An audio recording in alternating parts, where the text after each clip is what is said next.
We're ready. What is up and welcome back to Throttle Clips. What is up and welcome back to Throttle Clips. That's all We're here. All right. So we're out here at Jimmy Oak's shop. All the other content of why we're here is on the main channel, but figured I would take a few minutes. Whoa. I figured I would take a few minutes because they are really awesome. Like this is I think his newest project. This is a 1990 Porsche 964. And man, it smells like a Porsche in here. We actually did Rick's 964, so same generation, with a similar body kit, a little bit different.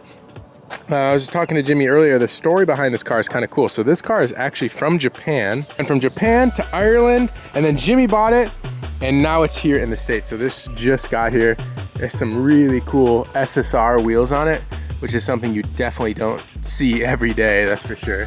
They're pretty dang wide, check this out. Yeah, they're like probably a 5 inch outer, something like that. So it's an NA, I think it's a 3.2 liter if I'm not mistaken. I could be wrong, but pretty cool. I know Jimmy's gonna be doing a bunch of stuff on his channel. I'm trying to convince him to do a turbo kit on it. But it's pretty cool. It's got like this really dark blue. I don't know if it's supposed to be originally black, but it looks like a dark blue to me.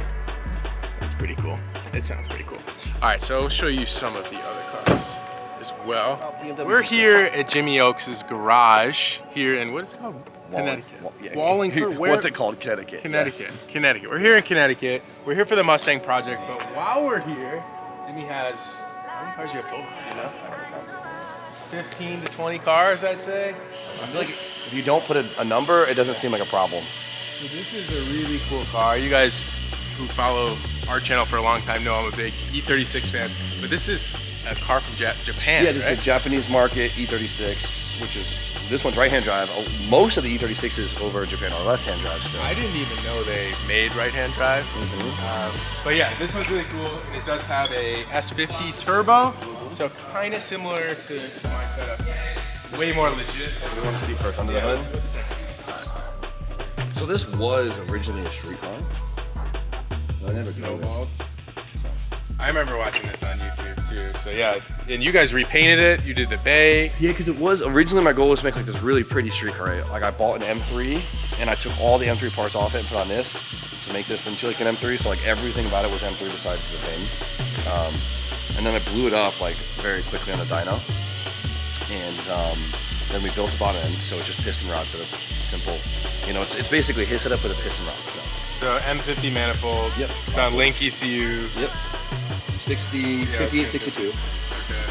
And you guys do all the fab work here, basically. Yeah. And then you ended up painting this car as well. Yep. So similar. I put my D-Works fuel pressure regulator in the same spot. Love that. Very cool, Koyo rad. And how much power did it make? We maxed the fuel system out at like 6 something, and then but it doesn't need that much power, so we pulled it back. It makes like 450 right now, and it's still like it's plenty. On E85? On E, yeah. We put on E just to make the engine a little bit happier. Like it would live happily on pump, but longevity wise, and it honestly makes me feel a little less guilty when I'm beating on it when it's on ethanol. It's just pump E though, so it's just cheap pump E, just like E70 works. I mean, we actually didn't say. So you drift this car? Yeah, it's I drift this car. It's not a street car. Yeah. So the quick premises of it was I had it as a street car. I never drove the thing, and I really wanted a right-hand drive drift car to start drifting, and I really wanted to drift the BMW. So I was like, oh, I already have this that has a good engine in it. It hurt at first because this car meant a lot to me because it was like one of the. It's clean. Yeah, I've had this car for a long time. You really haven't had too many big. Not too bad. Not too bad. It's been good. So decided to turn it into a drift car, and I don't regret it. So to be honest. Let's check out the interior.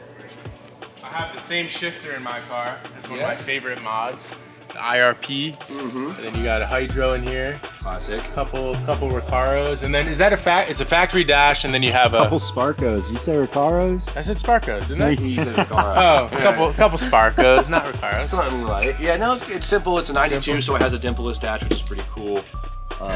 Really, the only thing right-hand drive about it anymore now is the dash and the rack. Right, everything else is like, you can call it just the same thing. And then, what did you do to the interior? It's like a Rhino line? Yeah, so we use Raptor liner, and Raptor, they sell this kit where you could put your base coat in their liner, and so it tints it to the similar color to your car. So it's nice because it's way more durable than paint, but it looks really nice. It looks nice. And the prep is pretty minimal. Did you guys make this cage, or is this a kit? This is the cage kit. Cage kits. I've heard really good things about it. Wow, Wow, it fits. it's really tight. So tight. Like we had to like hammer and ratchet strap this thing, and then we did custom door bars though because I wanted smaller door bars because my legs are too long. So Yeah. you can open the door if you want. Yeah, let's see. Watch out for the arcs having here. So you guys made some ABS door cards? Yeah, dude. Simple, easy. Like you know how E36 and their door cards, they just will not stay on the car. mine are just trash. Like dude. you open the door Yeah. and the door card stays in there. I wish I could find someone that could figure out how to fix, like, you know when you close an E36 it's supposed to go up, and when you open it's supposed mine has never worked since No I've owned way, the car. really? Yeah, Oh, man. it's such a pain. Like there's been a couple times you close the door and it just crashes into the frame up here. Not fun. So you got a fire suppression system in here. Yeah, I easy. saw that under the hood. That's Yeah, it's cool. sick because like honestly it's cheap. Get on Amazon and you bend all the lines by hand and it just push the locks. So it's like an afternoon and You've never had to use it though. No, luckily. So yeah. Well, we've seen a couple friends have some fires in their cars, which is not cool. No, it's good. And like I said, it's like I think it's like $300 to $400 and it's an afternoon with work and it looks pretty cool too. So yeah, like it all Open? works out. Yep. So- It's just simple. So you painted everything though? Yeah, we were in Wow, there. that's cool.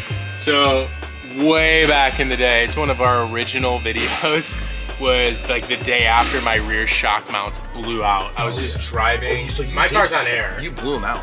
Oh yeah, I was driving and then clunk, clunk, clunk, clunk, clunk, clunk. I stopped and the entire shock tower on one side completely ripped out and the No other side way. was like completely cracked.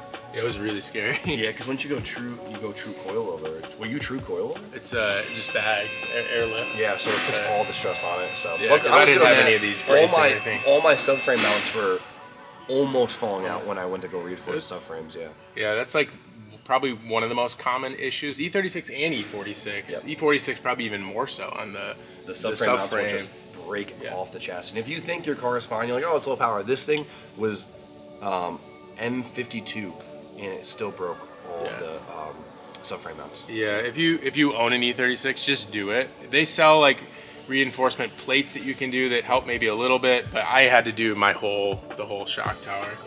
So, yeah, this is super We nice, tied the dude. case to the rear subframe mounts just to take some Yeah. load off of the chassis. So That's super cool.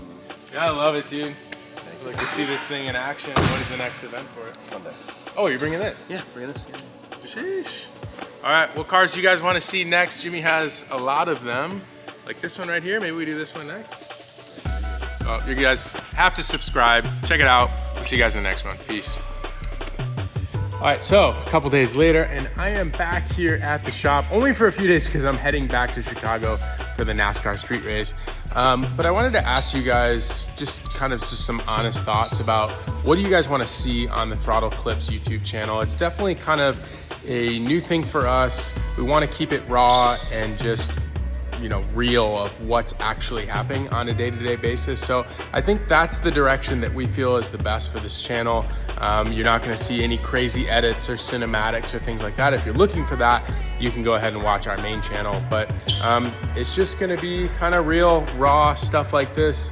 I hope you guys are cool with that approach. If there is something specific you want to see at the shop, I'm happy to do, you know, a full walk around of the Viper, give you all the details or anything that you're looking for that's happening here at the Throttle Garage. Happy to kind of go into that. And then just a last reminder, the S2000 sweepstakes ends today, June 30th. So if you have not gotten those entries in, get those entries in before it's too late. This is an amazing car. It's almost like a brand new S2000, new motor, new paint job, the custom carbon fiber roof that Mickey helped build, Greddy turbo kit, everything. The list goes on and on and on. So let us know what you think. I hope you guys enjoyed this video, and we'll see you guys in the next one. Peace.